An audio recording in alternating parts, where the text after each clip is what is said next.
Uma produção, Canal Além do Tempo.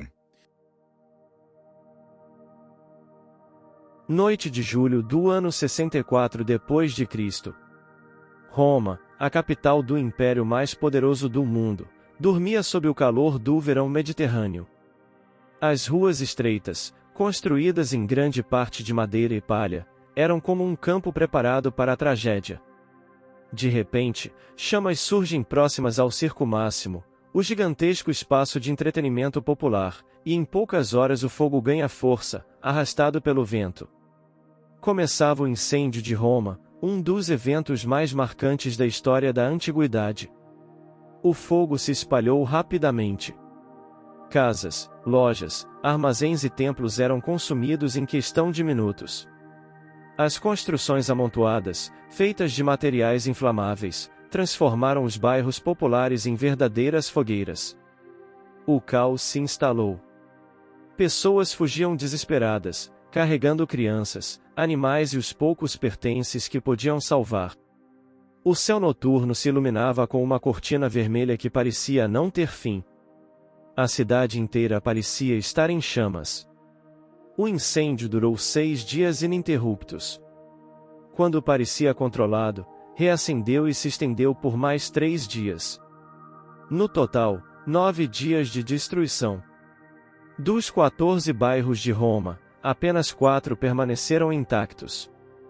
3 foram completamente arrasados, e os outros 7 sofreram danos graves.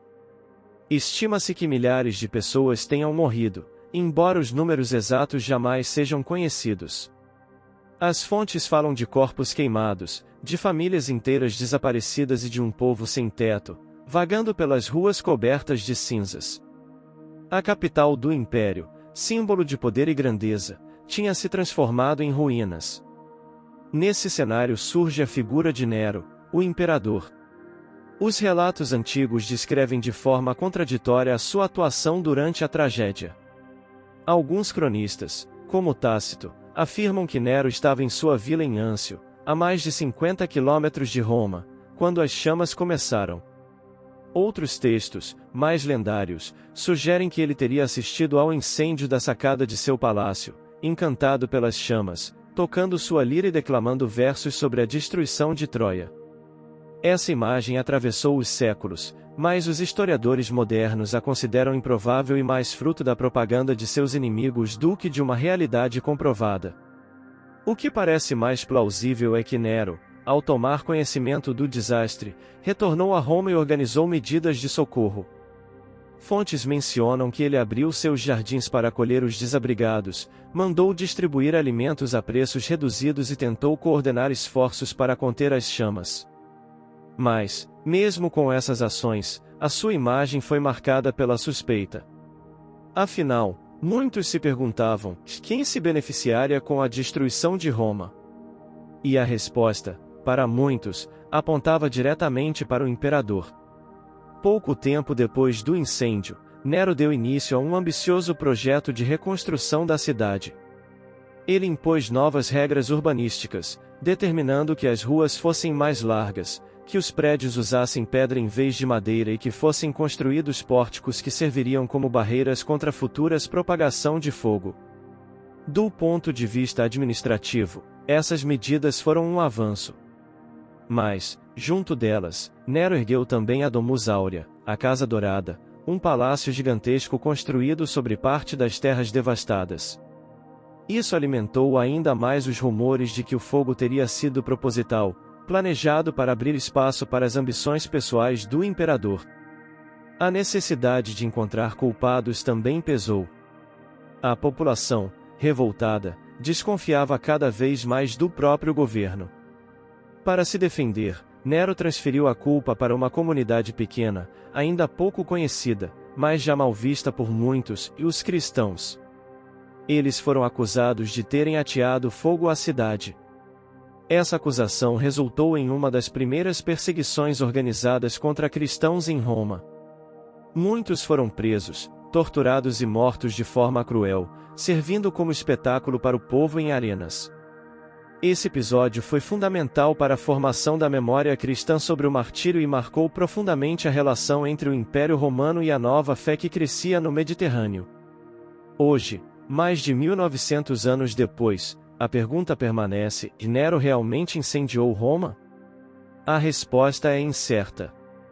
Os principais autores da época, como Tácito, Suetônio e Dion Cássio, escreviam décadas após os acontecimentos e já sob a influência de governos hostis à memória de Nero. Há fortes indícios de exagero e distorção.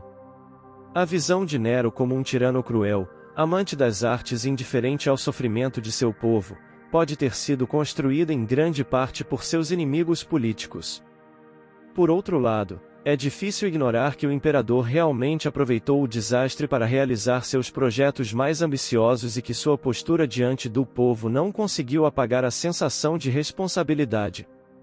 O incêndio de Roma é, portanto, mais do que uma tragédia urbana. É um episódio que revela como o poder, a propaganda e a memória histórica se misturam. As chamas que consumiram a cidade também queimaram a reputação de um imperador, que até hoje é lembrado como símbolo de decadência e loucura. Mas a história, quando analisada com cuidado, nos mostra que as coisas nunca são tão simples. Nero pode não ter acendido o fogo, mas certamente não conseguiu apagar as consequências dele. Ao final, Roma renasceu das cinzas. Mais forte, mais organizada e com uma nova face arquitetônica.